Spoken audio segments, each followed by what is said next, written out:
Mitra Podcast, suara inovasi pendidikan masa depan. Assalamualaikum Sobat Mitra, cakep. Kembali lagi bersama saya, Mas Ri.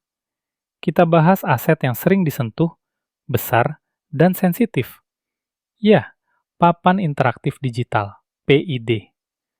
Hari ini, kita panggil pakar yang ahli dalam urusan deep cleaning dan perawatan, Ibu Salmiati. Halo Bu Santi. Halo Pak Masri, Alhamdulillah saya siap membelai aset kita, memberikan sentuhan terbaik agar dia tidak ngambek di tengah jam pelajaran. Onde-mande. Siap, Bu Santi. Langsung saja, Bu. Dosa besar apa yang paling sering dilakukan guru-guru ke PID kesayangan kita ini? Dosa utamanya Pak Masri adalah meninggalkan dia dalam keadaan menyala saat istirahat. Dia butuh istirahat total. Setelah dipakai, dia harus dimatikan. Dan jika tidak akan digunakan dalam waktu lama, lepaskan kabel listriknya. Biarkan dia benar-benar rileks. Waduh, jangan sampai ketagihan terus nyala. Jadi kalaulah sudah selesai main, matikan. Matian. Kalau libur panjang, cabut kabelnya. Cabuih. Itu kata Bu Santi.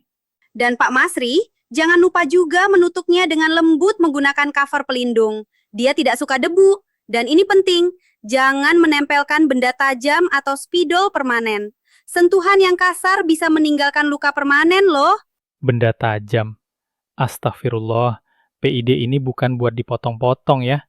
Kalau kena spidol permanen, tamat riwayat kita. Mitra tips, rawat aset, mengajar lebih gesit. Oke Bu, sekarang soal kebersihan nih. Kalau dia sudah kotor karena debu dan bekas sentuhan jari, bagaimana cara memandikannya yang benar? Bersihkan layarnya secara rutin, Pak Masri, dengan kain microfiber yang lembut. Rasakan setiap sudut layarnya. Hindari cairan kimia yang keras. Karena PID kita ini hanya suka sentuhan yang lembut dan halus.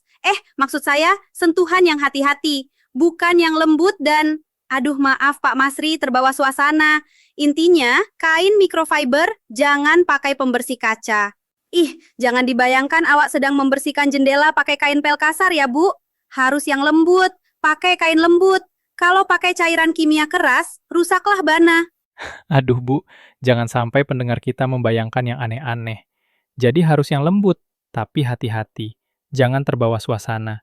Harus lembut, jangan berubah suasana. Itu kata Bu Santi. Betul sekali Pak. Lalu, kita juga harus cek kondisi kabel power dan HDMI. Pastikan tidak ada yang terkelupas atau longgar. Dan cek stabilizer atau UPS berfungsi dengan baik untuk mencegah lonjakan arus. Cek kabel nyosana. Jangan sampai PID ini kesetrum mendadak ya. Mitra Solusi, jawaban tepat untuk sekolah hebat. Oke Bu Santi, terakhir masalah liburan panjang. PID ini didiamkan saja dalam kegelapan? Oh, tidak boleh Pak. Dia bisa kedinginan dan kaku. Dia butuh pemanasan rutin. Nyalakan dia minimal 30 menit setiap bulan.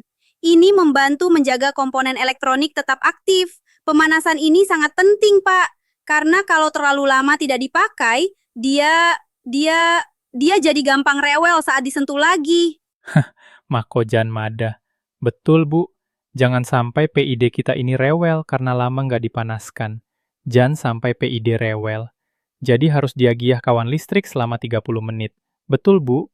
Betul Pak Masri, dan jangan lupa simpan aksesorisnya. Stylus di holder, kabel digulung rapi pakai velcro. Kerapian itu kunci keharmonisan dengan PID. Lengkap, padat, dan sangat intim informasinya. Terima kasih banyak, Bu. Jangan tuanglah agak tanang setelah tahu cara merawat PID yang benar. Sama-sama Pak Masri, rawat PID Anda dengan sentuhan terbaik, agar pembelajaran digital tetap lancar. Siap, sampai jumpa di episode hot berikutnya. Wassalamualaikum. Mitra Podcast, solusi cerdas, guru berkualitas.